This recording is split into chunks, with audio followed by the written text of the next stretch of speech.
Anybody want to go ahead?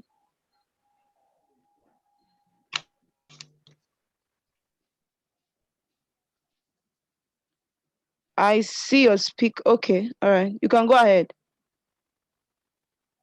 All right. My question is to Ernest. I first of all want to say I appreciate so much he said, and I also love the story he gave us to encourage us.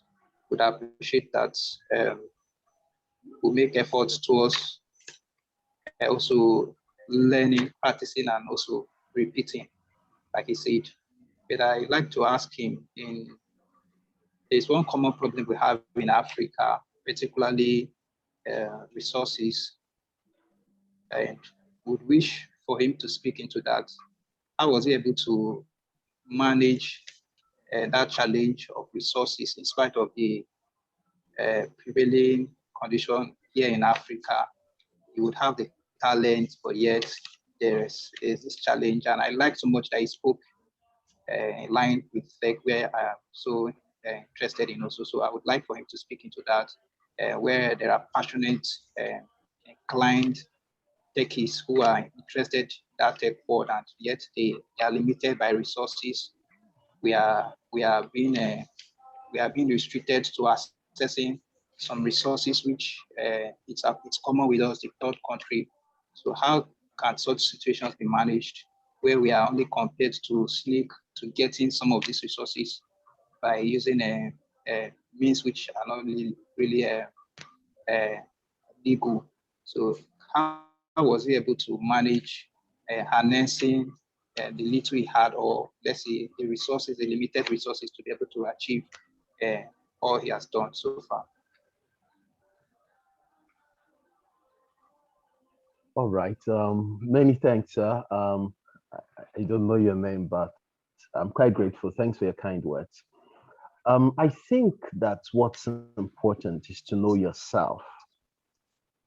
You need to know yourself. I've been able to tell my story because that's my story, and I own my story. So if you know yourself, your own story may be different from mine. Your current impeding challenges may be different from mine. But in a place of inaccessible or poor availability of resources, whether it's financial, whether it's personnel, whether it's people in your life, you're not able to navigate. Let me tell you what I did. So I took on a few people who were like mentors to me, adopted mothers, adopted fathers, people who their words became like law to me. I took nothing from them because you see, the easiest escape people want is to transfer their responsibility to someone else. Don't do that. If you did that, that's limiting your capacity to stretch. But why was it necessary? Because if you wanted to be like a people, right, or like a person, you if you stayed long enough and you get motivated by their lives, you transition, gradually become like them. I have this woman who is like a mother to me, right? She's the UNICEF chief, right? She taught me a lot about spirituality, about dedication to work, and a lot of other things. I'm just telling you how you can stay without even resources now, without money. I'll get to the point where you can navigate and rise yourself out of whatever it is that you have as a limiting financial challenge or anything. But you see, because I stayed close enough, I became like, rather than wanting to seek something out of them, I availed myself to even helping out. Anything they wanted to get done, the first person they thought about was Ernest, because if you demonstrate capacity and trust to people, you become their default go-to person. You see, when I meet with people, they say, okay, I've been in instances where people would say, he's from a privileged home, he studied overseas, he did all of those. Lie. that's not me. My reality is not that. But you see, I changed it by the power of God. And more importantly, the people around my life influenced me. So you can design your life. How do you design your life?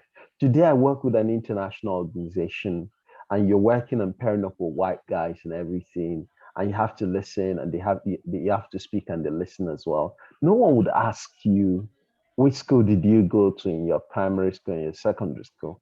What they ask you is the quality of idea you bring onto the table. But you know what impacts on the quality of idea you bring onto the table is your experiences.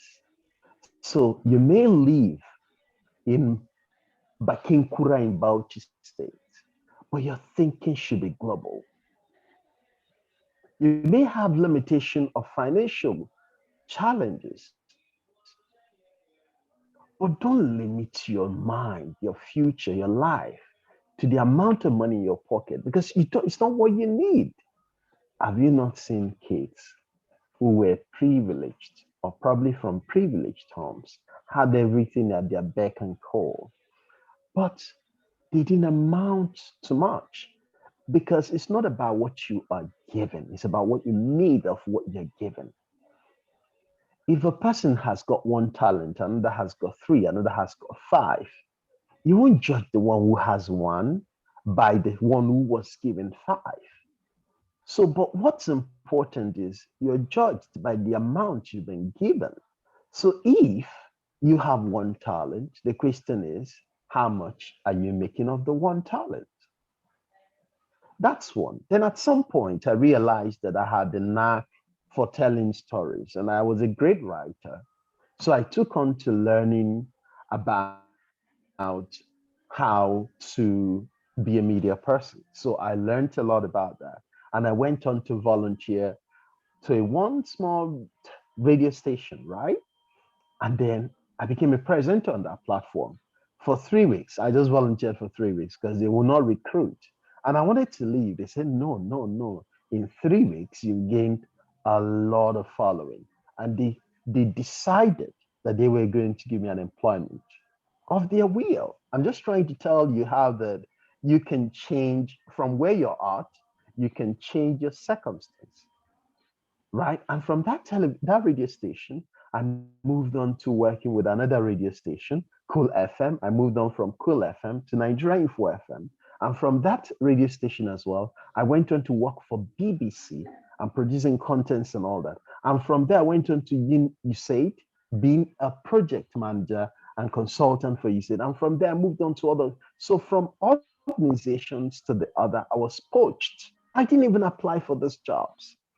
But you see, there is a spirit in man that if you do the right thing, because I don't want to spiritualize this stuff, if you do the right thing, you will ooze a sense of confidence that does not make people get get jealous of you, but it would attract you favor. So first and foremost is if you commit to yourself and say, this is my current reality. I'll give you a formula from a course I did in University of Pennsylvania. The course is called critical thinking. It says in thinking through any problem, is it the formula for problem solving is hinged on four words. The first is what is. Under what is where you ask yourself, what is my circumstance? What is my challenge? What are the realities on ground? The next one is what if? What if it was possible I was one of the richest young guys in Nigeria? Irrespective of the fact that now I'm poor, unable to even pay my fees. The third one is what wows? It would wow to know that at 31, 32, 33, I'm able to drive Lamborghini and do everything and all of those without having stolen, but doing everything legitimately. After that, the last one is what works. Something may wow, but it doesn't work, right? So you ask, just write it out, use it to solve your problem, your personal life. Check what is my current realities? What if I be this? What if I be this? Then what will how? It will wow to get at a traffic junction and then there's so much jam everywhere and then you press something on your car and it levitates and you fly away. It may wow. But the point is, does it work? So after the wowing circumstances, which is a place of immense deep thinking, no limitation, think about everything possible. Don't limit yourself there. It's a place of imaginative thinking, you know?